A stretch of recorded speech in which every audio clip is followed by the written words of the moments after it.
이제 완연한 봄이 온 것 같습니다.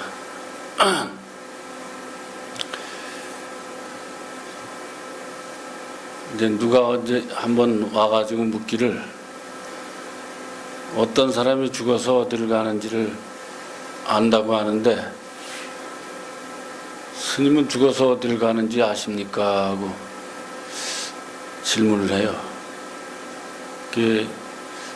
나는 여기서 와서 여기로 갑니다 라고 했더니 그런 거 말고요, 죽어서 가는 거 말이에요 그러거든요. 만약에 죽어서 가는 게 정해져 있다면 그 부자유한 윤회인 것입니다. 그래서 누진통이 열리기 전에 그런 걸 보는 건 환상인 줄 알아야 되거든요. 그리고 지금 우리가 사는 것도 환상이기 때문에 그것을 밝히는 게 수행이지 다른 게 없어요. 누진통이 열리는 분은 이제 환상인 줄 알기 때문에 항상 밝은 겁니다. 대개 누진통이 열리기 전에 열심히 수행하는 분들한테 이제 그런 현상이 많이 일어나는데 이제 다 환상인 것이죠. 그럴 때 그저 그냥 이런 것도 있구나 하고 그냥 볼 뿐, 느낄 뿐 하면서 그 정견을 하면 그냥 수행이 진전이 되는 겁니다. 그런데 대개 이제 헤매는 게 문제거든요. 그래서 내가 이제 아는 사람도 이제 그런 사람이 있었는데 30년 전에 그걸 그대로 헤매고 있어요. 그래서 인연이 될 때를 바라고 그래도 안 되니까 뭐 어쩔 수 없죠. 그런 현상이 이제 무상하고 환상인 줄 알면 수행의 진전이 되는 겁니다. 그런 분들이 이제 생각보다 이제 많거든요. 어떤 사람은 이제 천당을 다녀왔다고 그러면서 많은 사람을 이제 혼란시키는 이제 말을 하는 분도 있어요. 그런데 그것은 이제 환상인 줄 모르고 이제 말하자면 천당의 의미도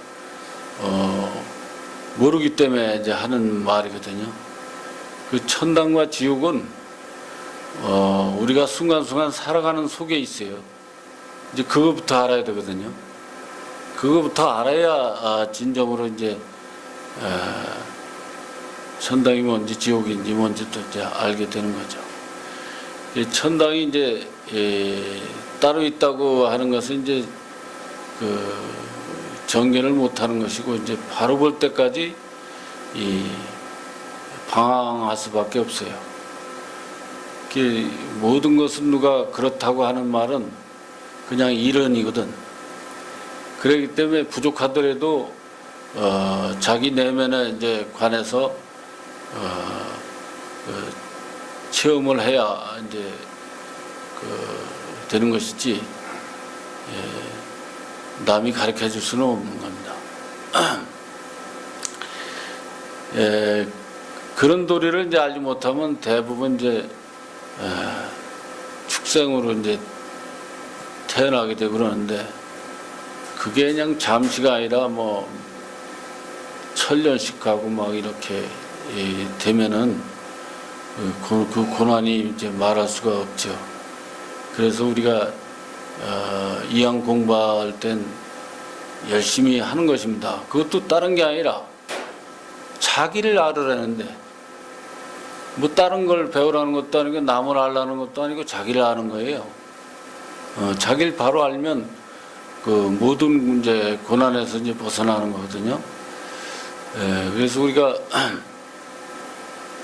이렇게 살다 보면은 이제 왜 이런 것도 있죠. 물질이 보면 왜 잘 안 썩죠. 우리 뭐 여기 음식 찌꺼기인가 뭘 갖다 놨더니 1년이 돼도 그냥 그렇게 잘 썩질 않고 막 발효가 안 되고 그러는데, 우리가 이게 음식을 먹고 소화시키는 이 소화작용이 어떻게 보면 첨단이에요. 그냥 하루 지나면 다 소화돼서 막 그 분해가 되지 않습니까? 그렇다고 해서 우리가 그 소홀히 하면 안 돼요. 우리가 만약에 신경을 써서 스트레스 받고 그러면 그 소화기관에 그 상당히 부담을 줘가지고 그 안 좋거나, 또 뭐 짠 거, 매운 거 뭐 이런 걸 모든 걸 진하게 이렇게 먹어서 그 몸에 부담을 준다든지, 또 뭐 음식을 뭐 대충대충 먹고 쉽지 않고 많이 씹어줘야 그 속에서 부담이 적은데, 쉽지 않고 대충대충 먹어버리면 이제 그게 장기적으로 볼 때는 이 위장과 대장 이런 걸 갖다 이제 부담을 줘가지고 염증이 생긴다든지, 그래서 용종 같은 것도 많이 떼내대요. 또 뭐 다른 병으로도 이어지고. 그래 이제 그게 소화가 대충 돼서 넘어가면은 그게 이제 몸에 그게 제대로 순환이 안 돼가지고 다른 병으로도 이제 발전이 되고 그렇게 되는 거죠. 이제 이런 걸 얘기할 때 보면 이제 어떤 사람들은 또 그 몸에 뭐 이렇게 신경 쓰느냐 이러지만, 불교를 잘 몰라서 그래요. 아니 그거 몸을 다스리는 거는 쉽게 얘기하면 자동차를 우리가 끌고 다니면서 자동차 정비를 잘하는 거나 똑같아. 무리하지 않게 사용하고 그 정비를 잘해서 쓰는 것 같거든요. 그렇기 때문에 우리도 그 몸을 잘 다스려야 되는 그런 것이 있는 줄 알아야 되겠습니다. 어떤 사람은 이제 어떻게 보면 불교는 모든 맥락이 이렇게 같이 돌아가고 그러는데, 어떤 사람이 글쎄 그 탤런트인데 그냥 그 한참 잘 나갈 때 이제 뭐 애제차도 끌고 다니고 막 아파트도 그냥 비싼 데 들어가서 살고 이렇게 하다가 일이 없으니까 이게 아주 그냥 그 탤런트들이나 뭐 가수나 이런 사람들은 일이 뚝 떨어지면 아마 굉장히 힘든가 봐요. 그래가지고 일이 없어서 그냥 노장하다 보니까 그냥 차도 그냥 옛날에 살던 건 있고 그러니까 자기 하던 곳에서 내려오지를 못해. 그냥 본래 그 탤런트 되기 전에 자리로 그냥 뚝 내려오면 되는데, 한번 올라가면 내려올 줄은 모르거든. 그러니까 체면이 있으니까 애자차도 타고 다니듯 안 하면서 앞에다 세워놓고 그냥 힘들어도 그냥 아파트 그냥 그 빚도 있고 그런데 그냥 어거지를 끌고 나가고 그러니까 그 짐이 천근만근 되는 거예요.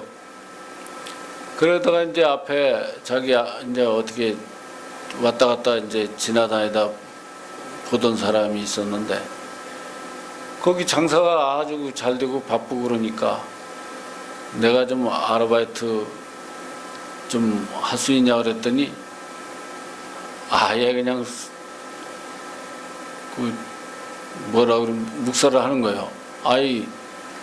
탤런트가 돈도 잘 벌면서 무슨 그 아르바이트를 하냐면서 딱 끊어버리거든. 그러니까 할 말이 없어가지고 자기가 가만히 생각하니까 이러다가 굶어 죽겠어. 그래서 생각을 한번 바꾼 것이 이제 차도 팔고 아파트도 정리하고, 그래서 이제 조그만 방 하나 얻어가지고 살아보니까 다 내려놓고 보니까 생각하기 나름이거든.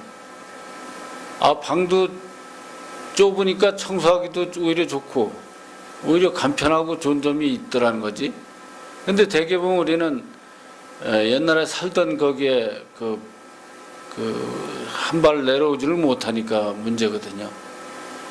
그러고 보니까 내가 차도 쓸데없이 그냥 앞에다 세워놨구나 하는 생각이 들고, 그래서 이제 모든 걸 내려놓다 보니까 일이 더 이제 잘 풀리고, 그래서 다시 또 재기를 했다는 얘기가 있습니다.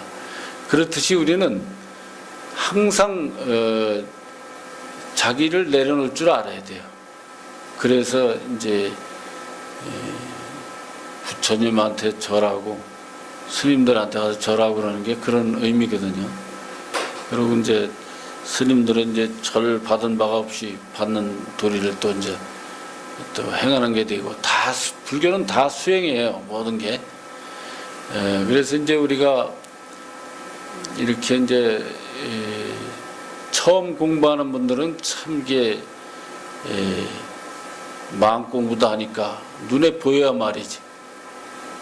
그 물질로만 이 육신을 나로 보고 이 물질만 가지고 이렇게 집착하고 살다가 그러다 보니까 이게 잘 이해가 안 가고 그런 거거든요. 그래서 이제 처음에 자기 자신을 의지하지 못하고 스스로 의지하지 못하고 이런 분들은 때에 따라서 부처님에 의지하는 것도 좋은데 그 방법이 있어요. 부처님하고 상대적으로 하게 되면 그거는 수행하는데 아주 안 좋아요. 부처님 마음과 내 마음이 둘이 아니게 이 하나로 놓고 해야 돼. 그렇지 않으면 그게 이제 상대적으로 그게 돼가지고 나중에 수행하는데 굉장히 어려움을 겪게 되고 이런 것도 있고, 가면 갈수록 또 말하자면 방향이 다른 방향으로 가게 되는, 불교하고 다른 방향으로 가게 되니까 그런 점에 유의를 해야 되겠습니다. 부처님뿐만 아니라 자기가 존경하는 스님이라든지 또 상관없어요. 자기가 존경하는 스승이라도 좋고, 또 자기가 어려서부터 아주 좋아하던 할머니 할아버지라도 좋고, 그 대신 둘이 아니게 자기 마음 안으로 둘이 아니게 의지하는 게 돼야 되지, 그런 상대적인 개념으로 하게 되면 어떤 것이든지 우리 불교 수행에 가장 문제가 되는 겁니다. 하면 할수록 더 상대적으로 대립이 돼서 그것이 이제 보이지 않게 자기가 그런 굴레를 벗어나지 못하게 되는 거거든요. 그래서 우리가 그렇게 둘이 아닌 도리만 알고 해도 우리 불교는 웬만큼 이제 수행의 단계에 올랐다 할 수가 있어요. 아니, 수행에 단계에 올랐다기 보기 전에 둘이 아닌 도리를 알게 되면 부처님이 되는 거예요. 그러니까 그만큼 상대적으로 놓고 공부하는 것은 알게 모르게 자신을 수행에서 어긋나게 한다는 걸 아시고 그렇게 수행해 나가시면 좋겠습니다.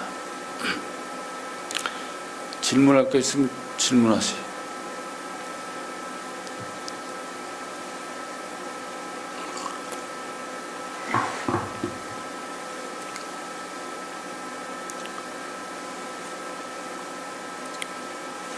질문 없이? 이제 얼마 있으면 이제 초파일도 오고 그러는데,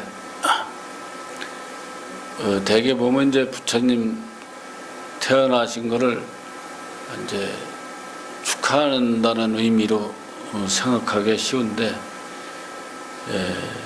자기 마음이 부처기 때문에 자기 마음을 밝히는 재발심하는 계기로 이렇게 가지면 좋을 것 같습니다. 그래서 여기 법당에 와서 등단다고 해가지고 법당에 단다고 생각하면 안 돼. 자기 마음에 등불을 켜는 의미로 달아야지. 그래서 이 마음의 등불은 영원히 꺼지지 않는 등불이라고 볼 수가 있어요. 그래서 영원히 꺼지지 않는 등불을 켬으로써 우리가 세세생생 올바로 살아갈 수 있는 등불이 되리라고 생각됩니다. 감사합니다.